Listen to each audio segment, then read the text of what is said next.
வணக்கம் friends, welcome to பிரகீஸ் kitchen channel. இன்றைக்கி வீடியோவில் north India special aloo paratha பார்க்க போகிறோம்.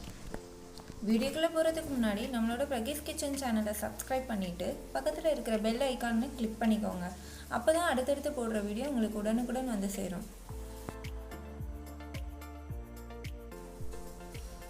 ஆலு பரோட்டா அதாவது உருளைக்கிழங்கு பரோட்டா செய்கிறதுக்கு நாம் ஃபஸ்ட்டு மாவு ரெடி பண்ணிக்கலாம்.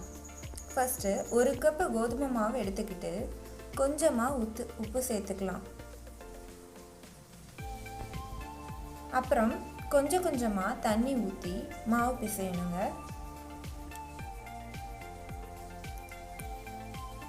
கொஞ்சம் கொஞ்சமாக தண்ணி ஆட் பண்ணிக்கலாம், ஏன்னா அப்போ தான் மாவு ரொம்ப சாஃப்டாக வரும்.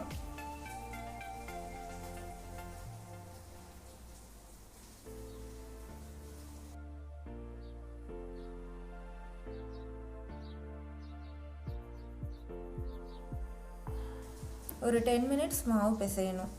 இது போலயே கொஞ்சம் கொஞ்சமாக தண்ணி ஊற்றிக்கிட்டு.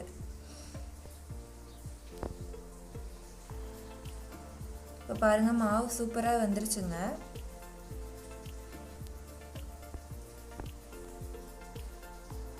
நடுப்புற ஆயில் வேணால் ஒரு டீஸ்பூன் ஆட் பண்ணிக்கலாம், இன்னும் கொஞ்சம் சாஃப்டாக வரும். அடுத்து உருளைக்கிழங்கு ஸ்டஃபிங் ரெடி பண்ணுறதுக்கு நான் உருளைக்கிழங்கை வேக வைக்க போகிறேங்க. இதில் உருளைக்கிழங்கை கட் பண்ணிவிட்டு அதில் உப்பு ஆட் பண்ணிக்கிட்டு நான் விசில் வைக்க போகிறேங்க. இதில் நான் 4 விசில் விட்டுருக்கேங்க. 4 விசில் விட்டுட்டு அந்த வெந்த உருளைக்கிழங்கை நல்லா மசிச்சு வச்சுக்கிறேங்க. உருளைக்கிழங்கு மசிஞ்சதும் ஒரு கடாயில் 3 டீஸ்பூன் ஆயில் ஆட் பண்ணிக்கலாங்க. எண்ணெய் காஞ்சதும் சின்னதாக கட் பண்ணி வச்சுருந்த வெங்காயத்தை சேர்த்துக்கலாம். சேர்த்து அதை நல்லா பிரட்டி விட்டுக்கலாம்.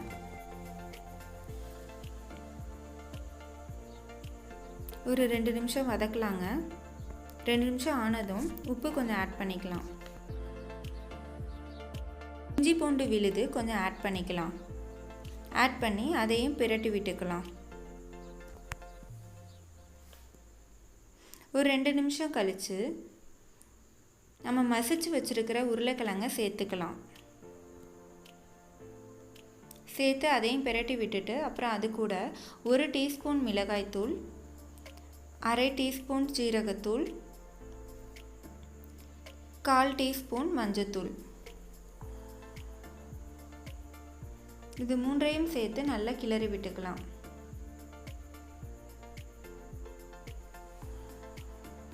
அப்புறம் வாசனைக்காக கொத்தமல்லி இலை சேர்த்துக்கலாம்.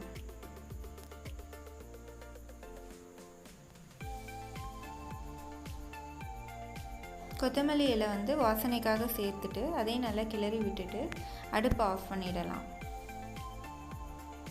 இப்போ இந்த மசாலா ஆறுனதும் அதை சின்ன சின்ன உருண்டைகளாக உருட்டி வச்சுக்கலாம்.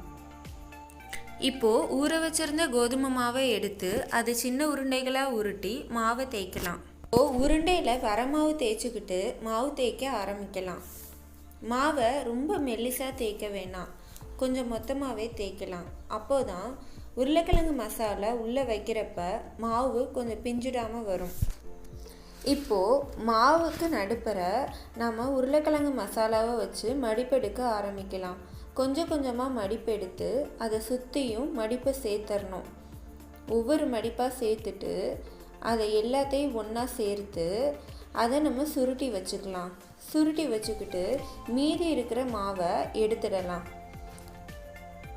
எடுத்துட்டு வரமாவை தேய்ச்சி மறுபடியும் அதை நம்ம தேய்க்கலாம். மீதி இருக்கிற மாவை எடுத்தாதான் பரோட்டா சாப்பிட நல்லா இருக்கும், இல்லைனா அந்த பகுதி மட்டும் சாப்பிட கடுகடுன்னு நல்லா இருக்காது. இந்தளவு தேய்ச்சா போதுமானதாக இருக்கும்.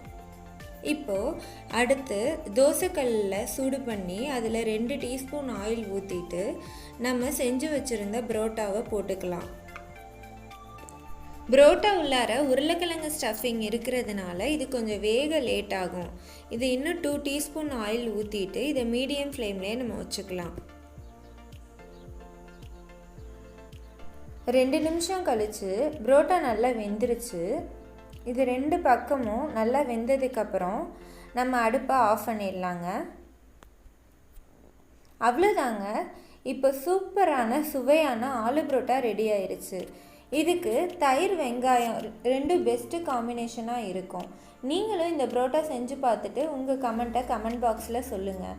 இந்த வீடியோ உங்களுக்கு பிடிச்சிருந்துச்சுன்னா லைக் பண்ணிவிட்டு உங்கள் ஃப்ரெண்ட்ஸ்க்கும் ஷேர் பண்ணுங்கள். ஒருவேளை இந்த வீடியோ உங்களுக்கு பிடிக்கல அப்படின்னா டிஸ்லைக் பண்ணுறதுக்கு முன்னாடி அதுக்கான காரணத்தையும் எனக்கு கமெண்ட் பாக்ஸில் சொல்லுங்கள். அப்போ தான் நான் அடுத்தடுத்து போடுற வீடியோவில் என்னோடய மிஸ்டேக்கை நான் சரி பண்ணிக்குவேன். Thank you friends. தேங்க்ஸ் ஃபார் வாட்சிங்.